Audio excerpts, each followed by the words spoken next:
English నేర్చుకోవడం, అనర్గళంగా మాట్లాడడం మీ కల? వెంటనే కాల్ చేసి క్లాసెస్‌కి రిజిస్టర్ అవ్వండి. నమస్కారం సార్. నమస్తే. భార్యాభర్తల్లో గొడవలనేది చాలా కామన్. కానీ కొన్ని సార్లు ఆ గొడవలైనప్పుడు కమ్యూనికేషన్ అనేది చాలా తక్కువైపోతూ ఉంటుంది. ఇంకొన్ని సందర్భాల్లో అయితే అసలు కమ్యూనికేషనే చేయడానికి ఇంట్రెస్ట్ కూడా చూపించరు. అసలు అలా ఉండడం ఒక రిలేషన్‌షిప్‌కి ఎంతవరకు దారి తీస్తుందంటారు సార్? చాలా డేంజరస్.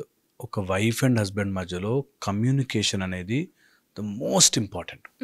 ఈ కమ్యూనికేషన్ మనం ఎప్పుడు నేర్పించలేం.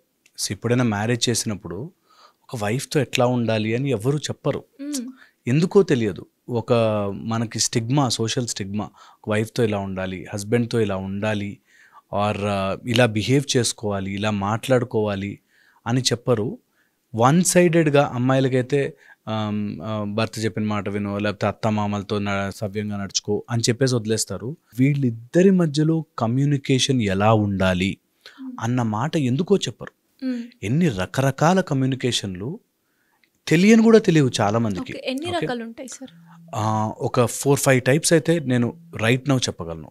1 వచ్చేసి వర్బల్ కమ్యూనికేషన్, మాట ద్వారా.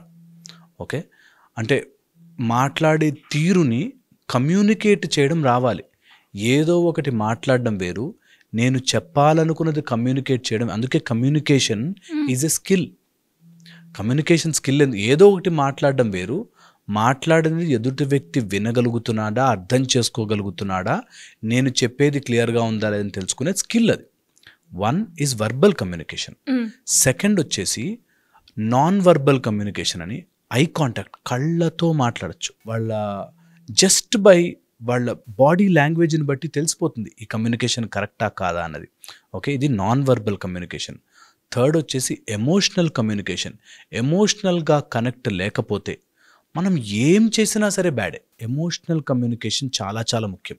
ఫోర్త్ వచ్చేసి వైఫ్ అండ్ హస్బెండ్ మధ్యలో ఖచ్చితంగా ఉండాల్సింది ఫైనాన్షియల్ కమ్యూనికేషన్. డబ్బుల విషయంలోనూ ఫైనాన్షియల్గాను ఆ కమ్యూనికేషన్ క్లియర్గా ఉండి తీరాలి కంపల్సరీగా. Fifth and the most important, return communication. రాసుకుని, చాలామంది ఈ రైటింగ్ని నెగ్లెక్ట్ చేస్తారు. నిజంగా రాసుకుని గనక చేయగలిగితే fifth communication. Return communication also very important. Sixth వచ్చేసి రొమాంటిక్ కమ్యూనికేషన్, చాలా చాలా ముఖ్యం వైఫ్ అండ్ హస్బెండ్ మధ్యలో. ఇక సెవెంత్ వచ్చేసి స్పిరిచువల్ కమ్యూనికేషన్. వాళ్ళిద్దరూ ఒక టైప్ ఆఫ్, నేను once we get married it is a soul connection. It is ఒక లైఫ్ని జర్నీ చేయడానికి కలిసిపోయాము, ఇట్స్ అ కార్మిక్ బాండ్ అన్నది తెలుసుకోలేనన్ని రోజులు దే జస్ట్ గో మ్యాడ్. ఏం చేస్తున్నామో అర్థం కాదు. ఏదో ఎయిదర్ వైఫ్ సైలెంట్గా ఉండి భరించే ఆమె వచ్చి ఆమె అడ్జస్ట్ అయిపోతూ ఉంటే ఒక టైప్లో బ్రతుకుతారు, లేదు గొడవ పడే బ్యాచ్ ఉంటే గొడవ పడుతూ ఉంటారు. ఇలాగ డిఫరెంట్ టైప్స్ ఆఫ్ కమ్యూనికేషన్లో స్పిరిచువల్గా సోల్ కనెక్షన్ ఉండకపోతే, ఆ ఎమోషనల్ బాండ్ ఉండకపోతే, మనకి మ్యారేజ్లో కూడా ఎప్పుడు చెప్తుంటారు that bond is so important. తెలియకుండానే ఒక మ్యారేజ్ అయిపోయిందంటే తెలియకుండానే ఒక ఎనర్జీ కనెక్షన్, ఒక మనలోంచి ఒక బాడీలోంచి ఒక చైన్ వెళ్ళి అవతల వ్యక్తికి బాండ్ అయిపోయి ఉంటుంది, వాళ్ళ హార్ట్ వీళ్ళ హార్ట్. అందుకే ఎప్పుడు కూడా వైఫ్ అండ్ హస్బెండ్ రిలేషన్షిప్ని కార్మిక్ బాండ్గా చెప్తారు. ఎందుకంటే తల్లిదండ్రులు కన్నారు ఓకే, ఎక్కడో తెలియకుండా ఒక చోట నుంచి వచ్చి వాళ్ళు ఎన్నో జన్మలుగా మన ఎక్కడెక్కడెక్కడెక్కడ లింక్ నుంచి వచ్చారో వాళ్ళంతా క్యారీ చేసుకుని వస్తారు. ఆ కార్మిక్ బాండ్ ఉంటుంది. కాబట్టి communication is so very important. Okay, communication లేకపోతే అసలు సమ్ కైండ్ ఆఫ్ రిసెంట్నెస్, అంటే ఎందుకు బ్రతుకుతున్నాను, ఏంటిది, నేను ఏం చేయాలి ఇప్పుడు, దీన్ని ఎలా బయటకు వెళ్ళాలి, నేను చెప్పే మాట అర్థం చేసుకోరేంటి అనేటట్టుగా దే గో, ఏం చేయాలో తెలియదు, they will go here and there. అందుకని కమ్యూనికేషన్ చాలా చాలా ఇంపార్టెంట్. వర్బల్ కమ్యూనికేషన్తో కుదరకపోతే at least by body language you should be able to convey that ఇది ఇది ఇది జరుగుతోంది నా లైఫ్లో అన్నది కంపల్సరీగా చేయాలి. ఇది communication very very important between wife and husband. ఒకవేళ లేకపోతే ఎలా ఉంటుందంటే సీన్, వాళ్ళు చెప్పుకున్నది అర్థం చేసుకోలేక వీళ్ళు చెప్తుంటే ప్రతిదాన్ని గొడవగా తీసుకుని, నువ్వు అలా చెప్తావా, నాకు ఇలా చెప్తావా, సింపుల్ విషయాలు పెద్దవైపోతాయి. ఓకే, ఎప్పుడైనా కమ్యూనికేట్ చేయాలి అనుకుంటే వైఫ్ అండ్ హస్బెండ్ మధ్యలో వెరీ ఇంపార్టెంట్, ఈగో తీసుకురాకూడదు. నేను నాకు అనే పాయింట్ ఎప్పుడు వస్తుందో అప్పుడు నువ్వు నాకు అన్నప్పుడు నేను నాకు ఉంటుందిగా నాకోటి అవును అనే గొడవతో వస్తుంది. ఎప్పుడు మాట్లాడుతున్నా సరే పాస్ట్ గొడవల్ని తీసుకురాకూడదు. కష్టమే అయినప్పటికీ పాస్ట్ గొడవని తీసుకురాకూడదు. థర్డ్, కమ్యూనికేషన్లో వెరీ ఇంపార్టెంట్, ఆ మాత్రం అర్థం చేసుకోలేడా అనే మహామాయ రోగం. ఈ రోగం నుంచి అందరూ బయటపడాలి. వైఫ్ హస్బెండ్ మధ్యలో ఉంటే ఆ మాత్రం అర్థం చేసుకోలేడా, ఐ వాజ్ ఎక్స్పెక్టింగ్ దట్ అని ఎంతమంది డైవర్స్లకు అప్లై చేస్తారో మాకు తెలుసు. అర్థం చేసుకోరు. కొంతమందికి అర్థం చేసుకోవడం రాదు. నువ్వు కమ్యూనికేట్ చేయి, ప్రాపర్గా చెప్పు, మాట్లాడు, డీల్ చేయి. Fourth very important, communication damage అయితే వేరే వాడు కమ్యూనికేట్ చేస్తాడు. అంటే అమ్మని తీసుకొస్తారు, అత్తని తీసుకొస్తారు, థర్డ్ పర్సన్ దిగాడా నీ మైండ్లోకి, యు ఆర్ డన్, ఆ రిలేషన్షిప్ ఉండదు. థర్డ్ పర్సన్ని you should never encourage between wife and husband. అది వాళ్ళ సమస్య, వాళ్ళు తీర్చుకోవాల్సిందే. ఇంటి గుట్టు ఎప్పుడు వైఫ్ అండ్ హస్బెండ్ మధ్యలోనే ఉండాలి. వాళ్ళు అంతగా కమ్యూనికేట్ చేయలేకపోతే there is a method for it. ఒక కౌన్సిలర్ ఉంటాడు, ఒక పెద్ద మనిషి ఉంటాడు, ఇంట్లో అమ్మా నాన్న ఉంటారు, వాళ్ళతో ఒక మెథడ్. అంతేగాని ఈరోజు జరిగిందంతా మోసుకెళ్ళి చెప్పి, అక్కడ ఏం జరుగుతుందో ఇక్కడికి వచ్చి మోసుకొచ్చి చెప్పి, అండ్ చెప్పిన దాంట్లో ఇంకా కావాల్సిన మసాలాలు యాడ్ చేసుకుని ఇట్లాగా చాలా కమ్యూనికేషన్ గ్యాప్ వచ్చేస్తుంది. So never ever do that. వేరే థర్డ్ పర్సన్ని ఇన్వాల్వ్ చేసే ఛాన్స్ వరకు రానివ్వద్దు. Fifth and most important thing, ఇది గనక అర్థం చేసుకుంటే చాలా గొడవలు కరిగిపోతాయి. ఈ గొడవలు ఏమవుతుంది తెలుసా, వెన్ దే ఫీల్ దూరం ఉన్నాడు, నాకు నా ఫ్రీక్వెన్సీతో దూరం ఉన్నాడు అనేవాడు నేను చెప్పలేను అనే స్టేజ్కి వచ్చేస్తాను. అబ్బాయిలకైతే కంపల్సరీ చెప్తున్నా, ఏ వైఫ్ షుడ్ నెవర్ ఫీల్, ఏ భార్య కూడా మా ఆయనకి చెప్పుకోలేని పరిస్థితికి తీసుకురాకూడదు. వాడు మొగుడే కాదు. నీ భార్య నీకు కష్టము చెప్పుకోలేకపోతే నువ్వు అసలు మొగుడివే కాదు. It's for sure and clear. అసలు చెప్పుకోలేనప్పుడు నీకు అది నువ్వు ఉన్నా లేకపోయినా అదే కదా సార్ లాస్ట్ స్టేజ్ ఒక అమ్మాయికి రావడం. చెప్పుకోలేము అనే స్టేజ్ వచ్చిందంటే యువర్ ఎండ్, అక్కడితో రిలేషన్ అయిపోయినట్టే. అందుకని ఎంతైనా సరే ఒక మెట్టు దిగినాము అని అనుకున్న, యాక్చువల్గా ఒకసారి వైఫ్ అండ్ హస్బెండ్ అయిపోతే మెట్టు దిగడము ఎదగడం ఉండదు. They are one. చాలా మందికి ఇది అర్థం కాదు. నేనెందుకు తగ్గి ఉండాలి, తగ్గడంగా ఇట్స్ వన్. నువ్వు వెరీ ఇంపార్టెంట్ రిలేషన్. దాని తర్వాత నీ పర్సనల్ ఈగో. సో నీ ఈగో కోసం నువ్వు తగ్గినా ఆమె తగ్గినా, ఎప్పుడూ నేనే తగ్గాలి కాదు, ఎప్పుడూ తగ్గినా సరే ముందు రిలేషన్ని కాపాడుకోవాలి. దీన్ని అర్థం చేసుకునేవాళ్ళు ఫిజికల్ కాంటాక్ట్ని, ఆ టచ్ని, వాళ్ళ దగ్గర ఉండే ఇంటిమసీని అర్థం చేసుకుంటారు. చాలామందికి ఇది అర్థం కాదు. ఎంతసేపు దూరం పెట్టడానికి ఇక్కడ దూరం చేస్తారు, ఫిజికల్గా దూరం చేస్తారు, ఆ ఇంట్లో ఉండనీయకుండా చేస్తారు, ఎక్కడికో వెళ్ళిపోమని చెప్తారు, లేదా వీళ్ళు ఎక్కడికో వెళ్ళిపోతాడు, ఊరికే బయటకు వెళ్ళి తాగేసి రావడము, లేకపోతే ఫ్రెండ్స్ ఇంటికి వెళ్ళిపోవడము, ఇట్లా చేస్తుంటారు. Very very very wrong. అది ఎప్పుడు చేయకూడదు. So you always have to stay together. కొంచెం సేపు గొడవ పడ్డా, లేకపోతే మాటల్లో డిఫరెన్స్ వచ్చినా, ఒపీనియన్ డిఫరెన్స్ వచ్చినా, డిఫరెన్స్ ఇన్ ద థాటే కానీ డిఫరెన్స్ ఇన్ ద మనిషి రాకూడదు. థాట్లో డిఫరెన్సెస్ ఉంటాయి, ఒక్కొక్కడు ఒక్కో డిఫరెన్స్ ఒపీనియన్లో ఉండొచ్చు. ఆ ఒపీనియన్ డిఫరెన్సెస్ నీ పర్సనల్ లైఫ్కి నీకు మధ్యలో రాకూడదు. అలా రాకూడదు అంటే ప్రేమ ఉండాలి.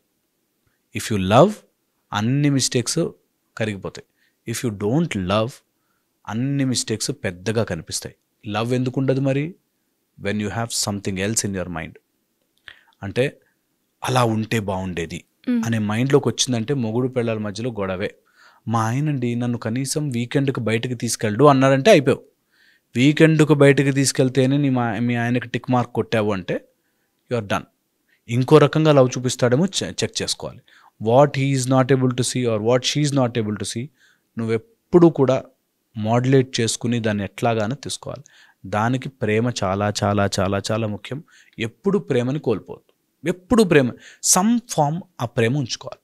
చాలా ఇంపార్టెంట్. అండ్ అలాగే సార్ కమ్యూనికేషన్ చేసే ప్రాసెస్ ఏదైతే ఉంటుందో, అంటే సడన్గా ఆగిపోయినప్పుడు కొందరు దాన్నే 1 day 2 days 3 days హోల్డ్ చేస్తూ ఉంటారు. అలా హోల్డ్ చేసినప్పుడు ఎలా ఉంటుంది సార్? అంటే ఇటు అమ్మాయికైనా అబ్బాయికైనా కమ్యూనికేషన్ అనేది అప్పటి వరకు చాలా బాగుంటుంది, కానీ సడన్గా ఒక మెసేజ్ కానీ ఒక కాల్ కానీ ఉండదు మనకి. అప్పుడు ఎలా ఉంటుంది సార్? ఇది ఎలా ఉంటుందంటే పాతవన్నీ గుర్తుకు తెచ్చుకుని ఆ మాత్రం చేయలేదా నా కోసం, ఆ మాత్రం చేయలేదా నా కోసం అనే ఎప్పుడు ఆ స్టేజ్కి వరకు గుంజకూడదు. రబ్బర్ బ్యాండ్ని ఇట్లా ఇట్లా ఇట్లా గుంజి తెగిపోయేటంత వరకు తీసుకురాకూడదు. సో అందుకని మా దగ్గరికి ఎవరు వచ్చినా చెప్తాం, సన్ రైజ్ టు సన్సెట్ ఏ గొడవైనా, ఒకసారి సూర్యుడు అస్తమించాక నీ గొడవ వెళ్ళిపోవాలంతే కంపల్సరీగా. అది పెట్టుకోకూడదు మైండ్లో. రాత్రి ఏందనుకోండి గొడవ, పొద్దున్న సన్ రైజ్ అవ్వగానే మర్చిపోవాలి. సన్ రైజ్ సన్సెట్ గుర్తుపెట్టుకోవాలి. ఒకసారి సూర్యుడు అస్తమించేసాడు ఆ రోజు గొడవ మర్చిపోవాలి. రిలేషన్ బాగుండాలి అంటే చాలా చాలా ఇంపార్టెంట్. ఎవరైనా రూల్ ఫాలో కావాలి, sunrise sunset rule. Okay, తర్వాత థర్డ్ పర్సన్ డిస్కషన్ ఎప్పుడు రాకూడదు. థర్డ్ పర్సన్ డిస్కషన్, వాడు అట్లా ఉన్నాడు చూసావా, మీ ఫ్రెండ్ ఇంకా మంచిగా చూసుకుంటాడు, పిల్లాన్ని బాగా చూసుకుంటాడు, మొగుడిని బాగా, ఈ టైప్లో ఎప్పుడు third person discussion should never ever come in to the picture. ఇది చాలా చాలా ఇంపార్టెంట్. అండ్ ఒకవేళ ఇట్లా కమ్యూనికేషన్లో ఇబ్బంది అయితే ఎవరు ఫస్ట్ చేసుకుంటారో వాళ్ళే విన్నర్. ఇది చాలా ఇంపార్టెంట్ రూల్ పెట్టుకోవాలి. ఎవరు ఫస్ట్ బ్యాక్ వెళ్ళి కమ్యూనికేట్ చేస్తారో they are the winners. Okay, అప్పుడు ఏమవుతుంది తెలుసా, హయ్యర్ ఛాన్స్ ఉంటుంది దట్ నేను వచ్చాను వెనక్కి. అందుకని కమ్ బ్యాక్ ఫాస్టర్. ఓకే, ఎప్పుడైతే గొడవ అయిందనుకో ఫస్ట్ నువ్వు సారీ చెప్పేయాలి. ఫస్ట్ మనం దిగిపోయి సారీ చెప్తే, see I give respect to the relationship more అనేది your in upper hand. So అది ఎప్పుడు ఉండాలి. అది అలా నెగిటివ్గా తీసుకున్నా సరే your in upper hand. So అలాగైనా సరే కలిసి ఉండాలి. 1. సెకండ్ వచ్చేసి, ఎప్పుడైనా ఇట్లా గొడవ అయ్యి ఎప్పుడైనా సెపరేట్ అయితే that is a way to come more closer, more happier. ఇంకా హ్యాపీ అవ్వడానికి ఒక గొడవ జరిగాక యూ విల్ రిమెంబర్ దట్ నేను కొత్తగా ఏం చేస్తే she'll be happy or he'll be happy.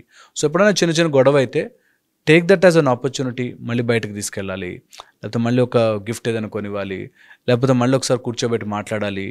That way you can communicate. ఎప్పుడు కూడా చాలా చాలా ఇంపార్టెంట్. అది ఎందుకో పేరెంట్స్ దగ్గర నుంచి చెప్పరు, ఇంకా ఒకటికి ఈగో పెంచుకుంటూ పోతారు. ఎవరి దగ్గరనే ఈగో ఉండొచ్చు, కానీ వైఫ్ అండ్ హస్బెండ్ మధ్యలో ఈగో ఉండకూడదు. చాలా చాలా ఇంపార్టెంట్.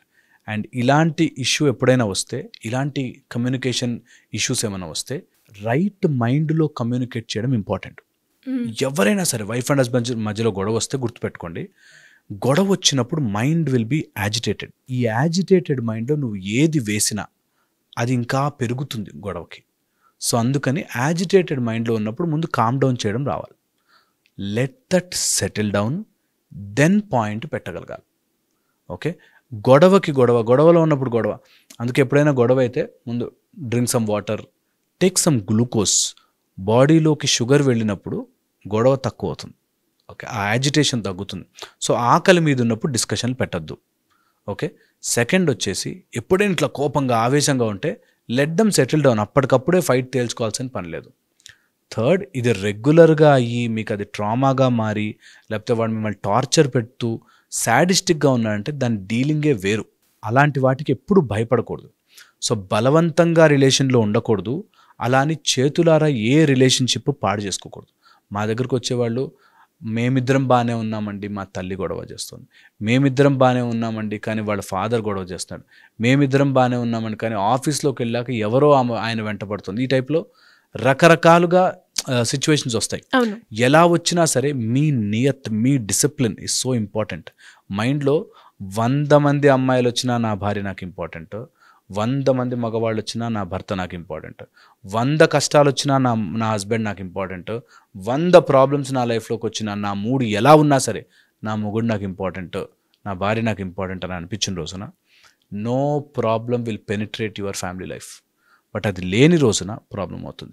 ఇంకొక థర్డ్ వెరీ ఇంపార్టెంట్ కేటగిరీ చెప్తున్నాను. ఈ కేటగిరీలో నీ ఈగోకి, ఆ ఈగో అనే ఫైర్కి పెట్రోల్ పోసేవాళ్ళు ఉంటారు. నువ్వెందుకు తగ్గుండాలిరా అని చెప్పేటోళ్ళ దగ్గర దూరం జరపండి. వాళ్ళు నిజంగా పాములు, మీ జీవితాన్ని కాటేస్తున్న పాములు వాళ్ళే. నువ్వెందుకు తగ్గుండాలిరా అని చెప్పే వాళ్ళతో దూరం ఉండండి, ఎప్పుడు దూరం ఉండండి. ఒక వైఫ్ అండ్ హస్బెండ్ మధ్యలో కూడా మీరు తేల్చుకోండిరా అని చెప్పడం వేరు, నువ్వెందుకు తగ్గి ఉండాలి, నీకేం కర్మరా, నీకేమాల, ఎప్పుడు నెవర్ ఎవర్ డూ దట్.